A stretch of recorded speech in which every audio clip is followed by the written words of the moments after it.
l'indépendance m'était comptée. Aujourd'hui, nous écoutons ceux qui ont vécu le 7 août 1960, ce jour où tout a changé.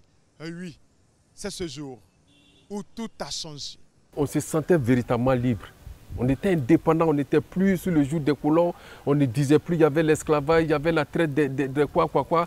On était libérés, surtout quand le président Houphouët-Boigny a déclaré que ouais, l'indépendance, nous ne sommes plus sous l'indépendance, nous sommes libres. Il y a eu les gars ont dansé, les gens ont chanté. Donc c'était ça véritablement la fête de l'indépendance. Ça mangeait, ça fêtait, on était vraiment ensemble, chacun vivait, on se côtoyait, on quittait ici. Moi, je pouvais rentrer chez l'ami, chez le voisin, et c'était ça vraiment la fête.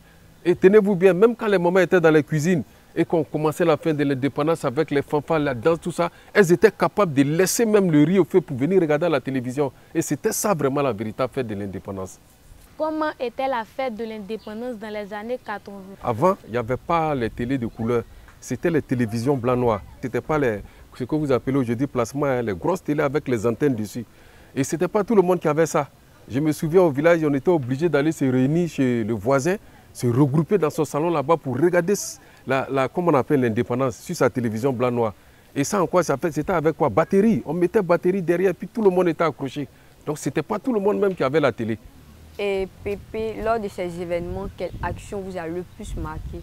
Ah ouais, lors de ces événements, ce qui m'a le plus marqué, oui, si je me tiens bien, c'est les défilés. Il y avait des défilés et ce n'était pas n'importe quel défilé. C'était vraiment les meilleurs qu'on sélectionnait dans chaque école.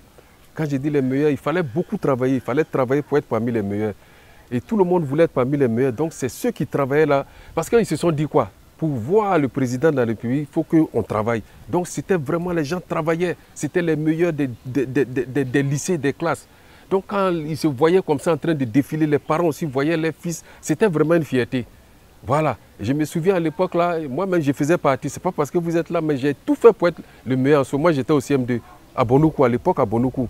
Et j'étais vraiment fier de défiler devant le préfet, devant le ministre, devant les autorités.